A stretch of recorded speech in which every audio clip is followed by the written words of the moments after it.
Assalamualaikum warahmatullahi wabarakatuh. Apa kabar anak-anak sekalian?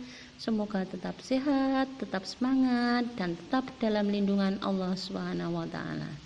Jangan lupa di era new normal ini tetap memperhatikan protokol kesehatan dengan rajin mencuci tangan memakai sabun dan air yang mengalir. Dan yang kedua, memakai masker ketika hendak keluar rumah atau bepergian. Sebelum pembelajaran kita mulai hari ini, mari kita baca basmalah terlebih dahulu. Bismillahirrahmanirrahim.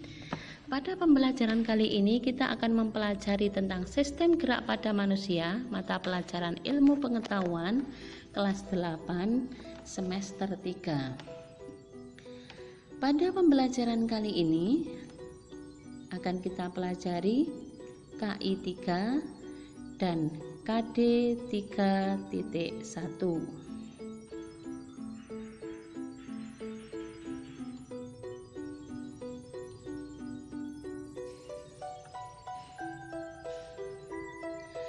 Rangka tubuh manusia. Fungsi rangka tubuh manusia antara lain yang pertama yaitu untuk menegakkan badan, satu contoh adalah tulang belakang.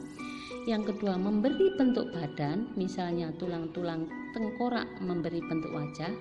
Yang ketiga, untuk melindungi organ tubuh dalam yang penting, misalnya tengkorak melindungi otak dan tulang rusuk melindungi jantung. Yang keempat adalah sebagai tempat melekatnya otot.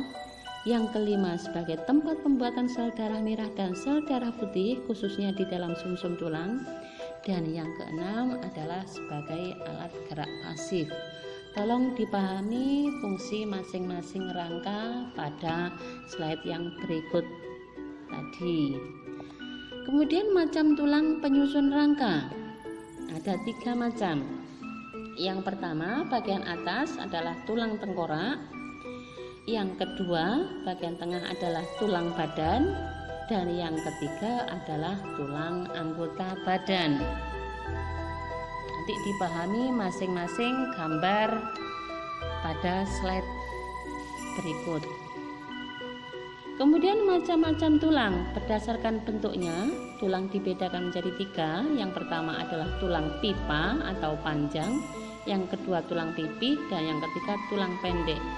Kemudian berdasarkan zat penyusunnya, tulang dibedakan menjadi 2. Yang pertama adalah tulang keras dan yang kedua adalah tulang rawan.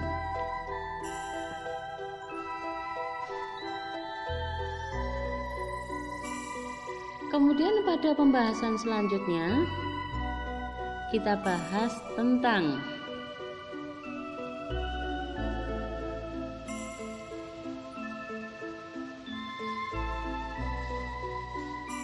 hubungan antar tulang atau sendi atau artikulasi. Sendi adalah hubungan antar tulang, di mana berdasarkan sifat geraknya dibedakan menjadi 3, yaitu sendi mati, sendi kaku, dan sendi gerak. Di mana sendi mati itu adalah tulang yang tidak dapat digerakkan, sendi kaku hanya dapat digerakkan secara terbatas. Sendi gerak bisa digerakkan atau bisa memungkinkan terjadinya gerakan bebas. Kemudian berdasarkan arah gerakannya, sendi gerak dibedakan menjadi 4. Yang pertama adalah sendi engsel, yang kedua sendi putar, yang ketiga sendi peluru, dan yang keempat adalah sendi pelana. Otot manusia. Otot adalah jaringan yang berfungsi sebagai alat gerak aktif. Sedangkan rangka itu adalah merupakan alat gerak pasif. Otot mempunyai kemampuan untuk berkontraksi dan relaksasi. Berkontraksi berarti otot mengerut sehingga bentuknya memendek, relaksasi pengenduran otot sehingga bentuknya memanjang. Kemudian macam-macam otot ada 3 macam. Yang pertama adalah otot lurik, yang kedua otot polos, dan yang ketiga adalah otot jantung. Kerja otot. Otot dikatakan bekerja jika berkontraksi. Saat berkontraksi, otot akan memendek, mengeras, dan bagian tengahnya menggembung. Karena berkontraksi, tulang yang dilekati otot tersebut tertarik atau terangkat, kontraksi satu otot hanya untuk menggerakkan tulang ke satu arah. Untuk menggerakkan tulang dari satu posisi ke posisi yang lain dan untuk kembali ke posisi semula diperlukan paling sedikit 2 otot atau lebih. Otot antagonis. Otot antagonis adalah 2 otot atau lebih yang bekerja dengan tujuan berlawanan. Contohnya adalah otot bisep dan trisep pada lengan atas. Otot yang kedua, lawan kata dari otot antagonis adalah otot sinergis. Otot sinergis adalah 2 otot atau lebih yang bekerja bersama-sama dengan tujuan yang sama. Misalnya adalah otot pronator yang menyebabkan tulang telapak tangan menengadah atau menelungkup.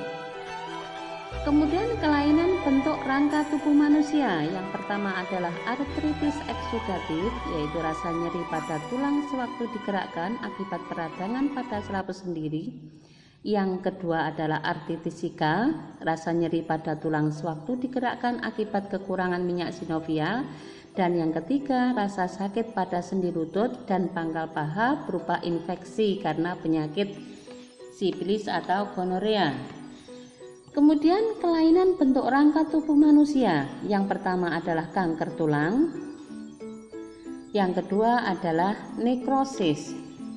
Kanker tulang merupakan pertumbuhan jaringan secara abnormal pada tulang, sedangkan nekrosis adalah matinya sel-sel tulang.